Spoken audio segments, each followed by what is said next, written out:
Good morning, TGIF. Welcome to the Friday edition of the Daily Voiceover Huddle. Hope you're doing well. This is the Q&A edition, by the way. My name's Bill DeWeese. I am a professional voiceover talent. I've been doing this full time since 2006, 18 years, recorded over 10,000 projects for clients all over the world, and still very busy at it, and have been teaching for a long time as well, coaching voiceover and producing voiceover demos. I'm the author of a couple of books. My latest is Get Paid Using Your Voice, Get Found, Get Heard, Get Hired. And so if you're kind of newer, or you're at a place where you're like, I feel like I'm kind of plateaued or stalled out, I really need a roadmap, not sure what to do next. This is the cure right here. I've got the digital download. There's a link in the description. So pick that up if you think that would be of some help to you. Well, thanks for being here. The voiceover huddle, for those of you who are new, and by the way, if you're brand new, we're very happy to have you here. Welcome to everyone. This is a global gathering of like-minded voiceover talent, and from every range, from those who are just investigating, to those who are brand new, to those who have gotten some traction, to those who are highly successful. The idea is to get together to support each other. I share a tip, trick, strategy, something to help get you set the tone for the day and help move you forward towards voiceover success, which for most people means making more money. Most folk would like to do this as a full-time career. And some of us, not just myself, but a number of folks on the live chat are doing this full time. And it's still happening, by the way. Everybody's crying AI, and a few years ago people were crying COVID, and before that they were crying recession. There's always a reason. I've talked about it before, not to succeed, but people do it all the time, including you guys, and I'm glad you're here. So let's see. I wanted to mention before we get into the Q&A, and let me first of all just say that this again is Q&A. You know that, but how it works is like this. In the live chat, I always love it when you check in just to let me know where you're watching and listening from, because I like to personally acknowledge everybody toward the end of the video. So make sure you do that. But if you have a question, the only thing I ask is keep it very, very short and concise. These are what I call popcorn questions and answers. My goal is to answer as many questions as I can in the time that I have, which isn't all that very long, weekday mornings, since I am a full-time working voiceover talent. And I've already got projects lined up and ready to rock and roll today. So just make them short and pithy, and I will give you a response and try to respond to as many as I can. So that's the way it works. All right. I wanted to also mention that while you're doing that, my good friend, your good friend, Mike Cathcote. Mike is a very successful voiceover talent, a skilled guy in a lot of different areas. He's a faculty member in my voiceover blueprint training program. I've got a handful of folks who are just, so good at what they do that they help to coach and mentor students as well. Like I said, it's a voiceover university experience. Mike, one of his specialties is producing video demos. And one thing that can help you be more competitive in voiceover, you need a killer demo, but then you need a killer video version of that demo to have on your website, to use in your marketing. Use as marketing collateral, marketing materials to get in front of people so they not only can hear it, but they can see it. It helps to create a deeper impression on them to make them more likely to give you an opportunity. And that's what it's all about. Certainly, you can hire Mike to do that for you, but Mike wants to teach you how to do it yourself. Can you imagine having the skill to be able, the knowledge and the skill to, at any time, be able to take something that you've created, recorded, and then transform it into a video demo? Well, we're going to be doing that a week from Tuesday. The registration opens on Monday. So I just wanted to give you a heads up. So be here on Monday and then be watching for that. All right. We've got quite a few folks on. Wow. Thank you. Again, thanks for being here. I say that a lot, but it's because I'm really grateful for you guys. Because if you weren't here, I'd have to I'd have to start work early. I just as soon ease into the day, have some coffee, hang with you guys. You know what I'm talking about. John, what's going on in Denver? Mark, good to see you in Montreal. Coach Ariel says, good morning. Curious from California. Phil in Tokyo checking in. Phil, a regular. Always good to see you, Phil. Robert, what's going on in Indianapolis? Hey, Johnny, how is it in San Francisco this morning? John in Rhinebeck, New York. Corey, in the changing colors of fall in beautiful Whitehall, Wisconsin. Wisconsin, as a matter of fact, I was telling Vicky the other day, this is a great time of year for us to make a trip to like Wisconsin or Michigan, or head up north and enjoy the beautiful changing of the seasons. There's a lot of corn down here in Illinois. Not that we don't have some beautiful geography. There is, if if you drive through enough corn and soybeans, you can find it. But Wisconsin is certainly, and Michigan, just packed with it. As is Ohio. Nephi, what's going on in Knoxville? Alex in Westlake, Ohio, up there in Cleveland. Jason, by the way, this weekend is the big Ohio game, right? The Bengals and Browns, I believe, are this weekend. Jason, what's happening in Nebraska? Ethan, checking in from sunny Ontario. Hey, Joe, in UK. Hope you're enjoying your lunch this afternoon, Joe. GH in Longview. Jim, good morning to you in Grable, Indiana. Recently retired and loved reading the book. Jim, thanks for checking out the book. I greatly appreciate that. Jason says, oh, and thank you for the NS1 tip. NS1, by the way, for those of you who aren't aware, it's the name of a plugin, an audio plugin made by Waves, waves.com. It's a noise suppression, NS plugin. I've been using it for some time, and right now it seems like trains are nonstop. It has been a lifesaver.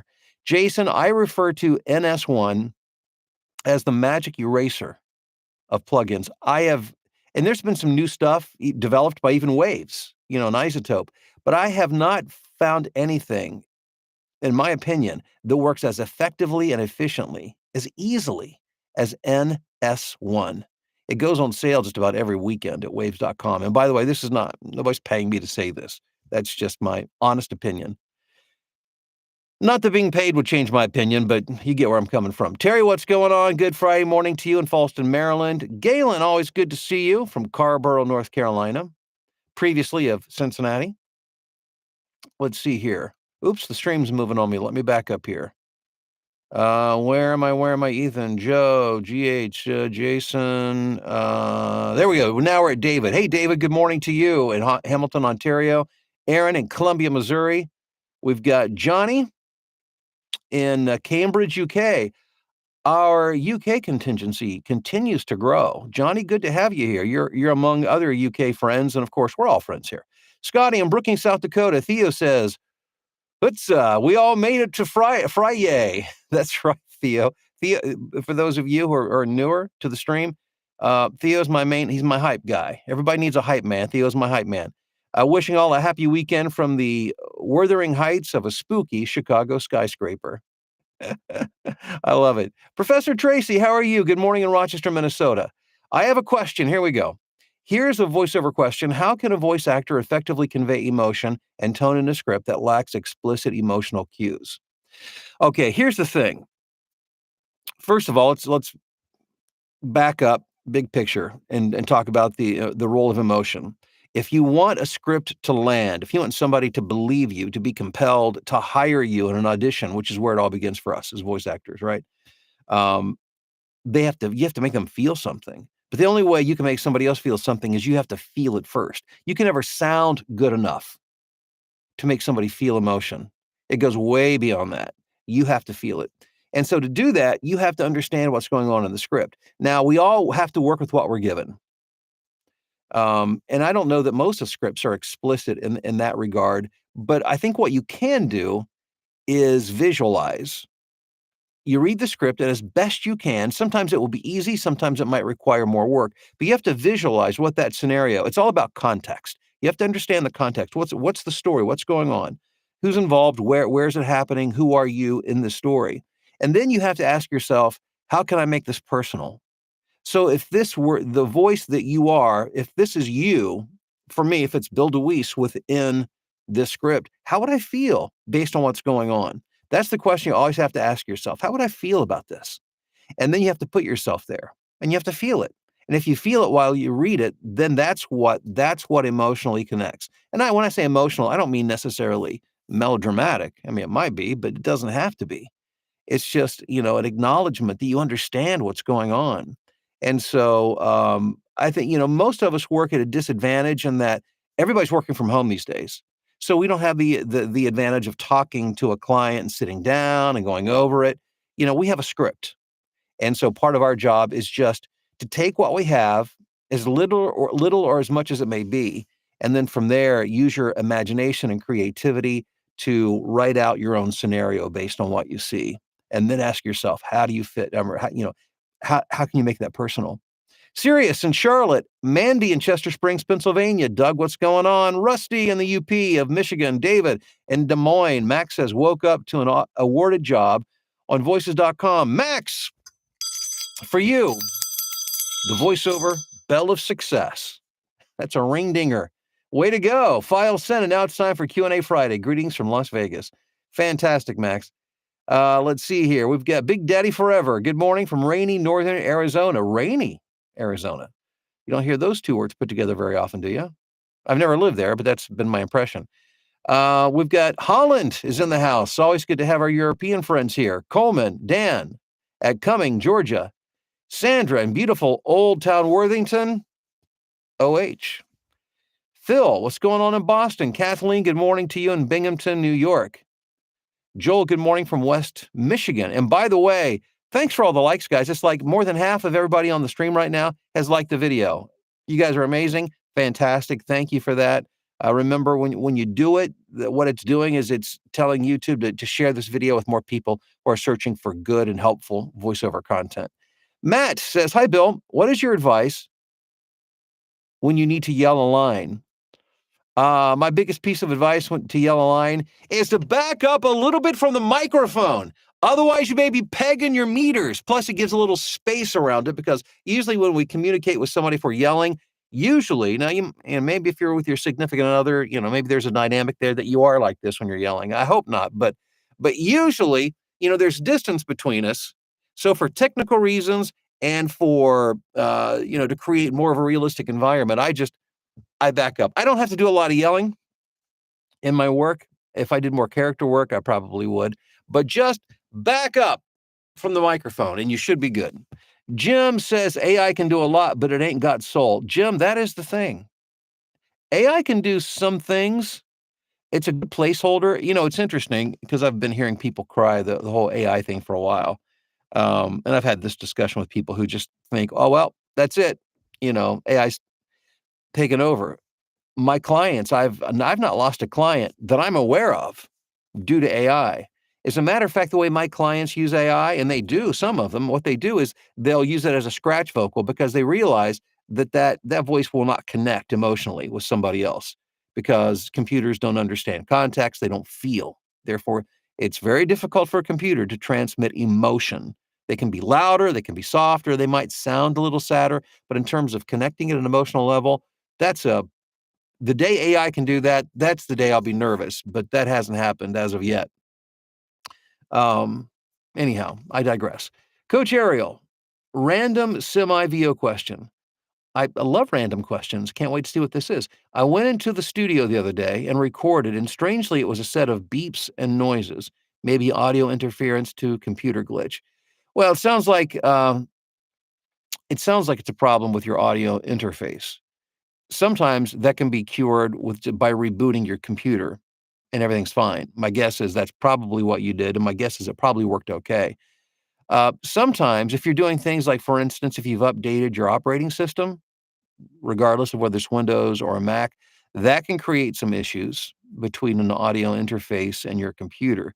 So when you update, and by the way, never be in a hurry to update your operating platform. It may seem on the surface that, oh, that's a good thing. I want to have the latest.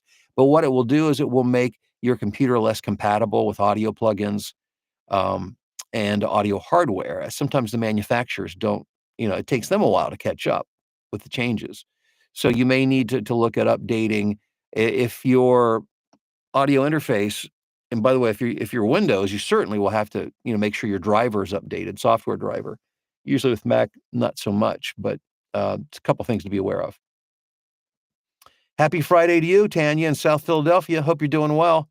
And despite your Eagles, Denise from Long Island. Good to see you there on Long Island, Denise. Ben says, good afternoon from the UK. For Pro Audio, is it true that if it sounds good, it is good? Ben, that is one of my favorite sayings. People love to debate and argue tech. Anytime numbers are involved or something technical, oh my gosh, if you want to kill a few hours or just be entertained, hop on an online forum of a tech discussion. It's like discussing politics or religion. People kind of get into their own camp as to what they think, the way they see the world and the way they see audio, and they think this is the way it's got to be done. But the reality is Clients have no clue what you're using or what you're doing. When a client hears it, number one, what they want to hear a great performance, but you don't want your audio to be in the way of the performance. The audio is not the star, but the audio has to be great before you start, not so that the client says, "Oh, your audio is great," but so that they don't say, "Oh, your audio sucks." If your audio is great, what that means is they shouldn't even notice the quality of your audio. That should even be enter their mind. They shouldn't notice it. All they pay when your audio is great, all they're listening to is for what you do, how you perform, what you have to say. So yeah, if it sounds good, yeah, it absolutely is good. What if you use two tin cans and a string to do it and it sounds amazing, then it's good. I'm exaggerating to make a point, but I think you get where I'm going. There must be quite the variation of what makes a pro sounding audiobook, for example. Well, yeah, I mean, everybody, if you were to look at my audio chain, there's some basic things you need to know and understand. By the way, one thing I asked about a while back, and I'm still thinking about this, doing a class on audio production. And I produce audio like I always tell people I produce audio like a painter, not like an accountant. So a lot of times when people ask, people want very specific information, like on compression, what's your your compressor ratio and what's your threshold, and well, it all depends on what equipment or plugins you're using. Every compressor is different, and they function differently. And so what I'm doing, I don't worry about numbers. I listen.